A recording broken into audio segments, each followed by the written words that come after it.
बिस्मिल्लाहिर्रहमानिर्रहीम अस्सलाम वालेकुम वरहमतुल्लाहि वबरकातुहू। आज की जो वीडियो है वो है फैमिली विजिट वीज़ा के हवाले से।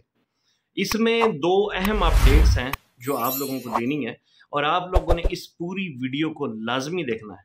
बगैर टाइम ज़ाया किए स्टार्ट करते हैं ये वीडियो। बिस्मिल्लाहिर्रहमानिर्रहीम अस्सलाम वालेकुम। सऊदी इन्फो यूट्यूब चैनल में आपको खुशामदीद कहते हैं। फैमिली विजिट वीज़े के हवाले से दो बहुत ही अहम अपडेट्स हैं। एक है नया वीज़ा अप्लाई करने के हवाले से और दूसरी है एक्सटेंशन के हवाले से। बात पूरी सुन लीजिएगा ताकि आपको परेशानी का सामना ना करना पड़े। फैमिली विजिट वीज़ा जब से बंद हुआ है उसके बाद बहुत सारी चेंजिंग्स आती रही हैं, लेकिन आज की चेंजिंग मेरे ख्याल में एक बहुत बड़ी चेंजिंग है कि जब भी आप फैमिली विजिट वीज़ा अप्लाई कर रहे थे आज से 2-4 दिन पहले या हफ्ता पहले तक, तो आपको फैमिली विजिट वीज़ा का मल्टीपल एंट्री का ऑप्शन नज़र आता था और सऊदी अरेबिया से वो मल्टीपल वीज़ा 1 साल वाला का आपका इशू भी हो रहा था। आप इशू करवा सकते थे, चाहे उन ममालिक में लिस्ट में आप शामिल हैं जहाँ पे पाबंदी लगी हुई है, जिस तरह पाकिस्तान है, इंडिया है, बांग्लादेश है। वीज़ा आपको 1 साल का मिल जाता था, लेकिन वो बाद वाला मामला था कि आप अपने मुल्क में जाके वीज़ा स्टैंप करवा रहे थे या स्टैंप नहीं हो रहा था या फिर हो रहा था, तो फिर ऐसी सूरत में वो सिंगल एंट्री आपको वीज़ा मिल रहा था। लेकिन अभी जो सूरत हाल है वो यकसर बदल चुकी है।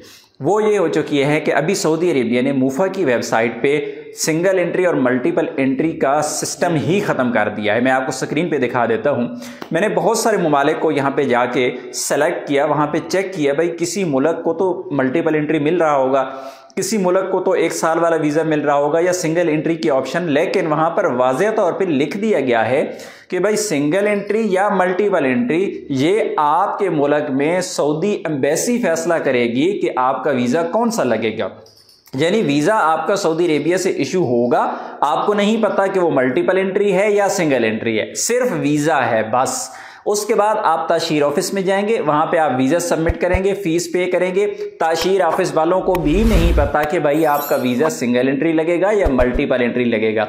यानी वो एतराज़ जो हम उठा रहे थे कि भाई आपने वीज़ा मल्टीपल दिया और आपका वीज़ा पाकिस्तान में या इंडिया में या बांग्लादेश में वो सिंगल एंट्री जाके स्टैंप हो गया, तो ये जुल्म क्यों हो रहा है? मल्टीपल इशू हो रहा है, फ़ीस भी मल्टीपल की और पाकिस्तान में या इंडिया में भी हमें नहीं बताया जा रहा और फिर एम्बेसी स्टैंप करके वापस भेज देती है, ये लेंगे आपका सिंगल एंट्री है।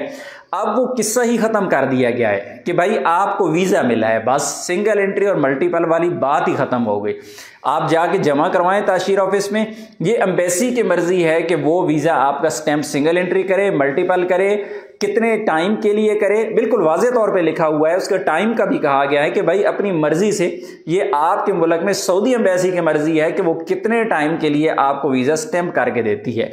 और ये सिर्फ इन ममालिक के लिए नहीं जिन पर पाबंदी लगी है कि 14 ममालिक हैं उन पर पाबंदी लगी है कि उनका वीज़ा जो है मल्टीपल एंट्री वो स्टैंप नहीं होगा, बल्कि ये तमाम के तमाम पूरी दुनिया के लिए उन्होंने ये लिस्ट में कहीं पे ऑप्शन रखा ही नहीं है कि आप कोई और वीज़ा अपनी मर्जी का अप्लाई करें, सिंगल एंट्री है या मल्टीपल, बल्कि सऊदी अरेबिया की एम्बेसी जो है आपके मुल्क में जो आपको वीज़ा स्टैंप करके देगी, उनकी मर्जी है कि वो कितने टाइम के लिए स्टैंप करके देते हैं। एक बात तो ये क्लियर होगी। अब आ जाते हैं दूसरी तरफ कि जिन लोगों के पास ऑलरेडी सिंगल एंट्री वीज़ा है, क्या वो सऊदी अरेबिया में एक्सटेंड होगा? तो बिल्कुल 100% आपका वीज़ा एक्सटेंड होगा। ये प्रैक्टिकल चीज़ मैं आपको बता रहा हूँ क्योंकि बहुत सारी फैमिलीज़ ने अभी सफ़र किया है, बहुत सारे लोगों को अभी महीना पूरा नहीं हुआ, क्योंकि पिछले महीने डेढ़ में यही कशमकश चल रही थी। लोग डर रहे थे कि भाई सिंगल एंट्री का क्या करें, इवन कि किसी को भी पता नहीं था। सब लोग यही कह रहे थे कि भाई पता नहीं एक्सटेंड होगा या नहीं होगा, क्योंकि वो 30 डेज़ का इशू हो रहा था, स्टे पीरियड भी 30 डेज़ था, तो उसमें पता ही नहीं चल रहा था कि ये एक्सटेंड होगा या नहीं होगा। तो अल्हम्दुलिल्लाह 2 दिन पहले हमारा जो वीज़ा है सिंगल एंट्री वो सऊदी अरेबिया में रहते हुए एक्सटेंड हो गया है। सिंपल आप उसकी फ़ीस पे करें 100 रियाल और फिर इंश्योरेंस करें। इंश्योरेंस में एक चीज़ का आपने ध्यान रखना है कि सिंगल एंट्री की जो इंश्योरेंस है एहतियातन आप 90 दिन की इंश्योरेंस बुक कीजिएगा, क्योंकि इससे पहले जो एरर आ रहे होते थे ना, उनमें मसला क्या आता था कि आप अगर 30 दिन की इंश्योरेंस करते थे तो वहाँ पे अक्सर एरर शो करवा देता था।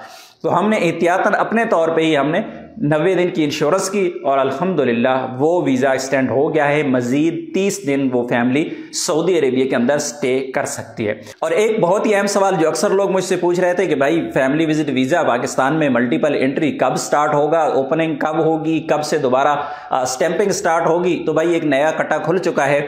उम्मीद यही की जा रही है कि हज के बाद इंशाल्लाह तमाम की तमाम चीज़ें जो है वो रेगुलर हो जाएंगी। लेकिन हज के बाद वो महीने बाद होती हैं, 2 महीने बाद होती हैं। ज़ाहिर है कोई भी बंदा आपको टाइम बता नहीं सकता, क्योंकि सऊदी अरेबिया की पॉलिसीज़ जो हैं वो पहले उनकी कोई अनाउंसमेंट नहीं होती। जिस तरह अभी एक नई चीज़ सामने आई है कि जो सिस्टम है मल्टीपल और सिंगल एंट्री वाला वो सिरे से ही ख़त्म कर दिया और वो दुनिया भर के लिए ख़त्म कर दिया, तमाम ममालिक के लिए। तो इसलिए कोई भी बंदा आपको ये नहीं बता सकता टाइम से पहले, लेकिन उम्मीद यही की जा रही है कि इंशाल्लाह हज के बाद दोबारा जो सिस्टम है वो नॉर्मल हो जाएगा। तो उम्मीद है आज की इन्फॉर्मेशन आपको अच्छी लगी होगी। और फैमिली विजिट वीज़ा के हवाले से अगर आप अपडेटेड रहना चाहते हैं तो हमारे चैनल को सब्सक्राइब कर लें। वीडियो अच्छी लगी तो वीडियो को लाइक कर दें। मिलते हैं नेक्स्ट वीडियो में, तब तक के लिए इजाज़त दीजिए। तो अल्लाह हाफिज़। ये थी फैमिली विजिट वीज़ा के हवाले से अहम तरीन अपडेट्स। मुझे उम्मीद है कि आप लोगों को पूरी डिटेल की समझ आ गई होगी। अगर आपको किसी भी चीज़ की समझ नहीं आई तो कमेंट्स बॉक्स में आप अपनी राय का इजहार कर सकते हैं। हम जनाब आपकी तमाम कमेंट्स जो है कबीर भाई तक पहुंचा देंगे। मज़ीद तफसीलात के लिए आप उनसे रब्ता कर सकते हैं। किसी भी फैमिली डिटेल वीज़ा के लिए आप उनकी खिदमात हासिल कर सकते हैं। ठीक है, वीडियो आप लोगों को कैसी लगी लाजमी आप लोगों ने कमेंट्स बॉक्स में बताना है। जिन दोस्तों ने हमारे चैनल को सब्सक्राइब नहीं किया तो चैनल को भी सब्सक्राइब कर लें। आप लोगों का बहुत शुक्रिया। मिलते हैं किसी और नई वीडियो में, तब तक के लिए अल्लाह हाफिज़। अस्सलाम वालेकुम व रहमतुल्लाहि व बरकातुहू।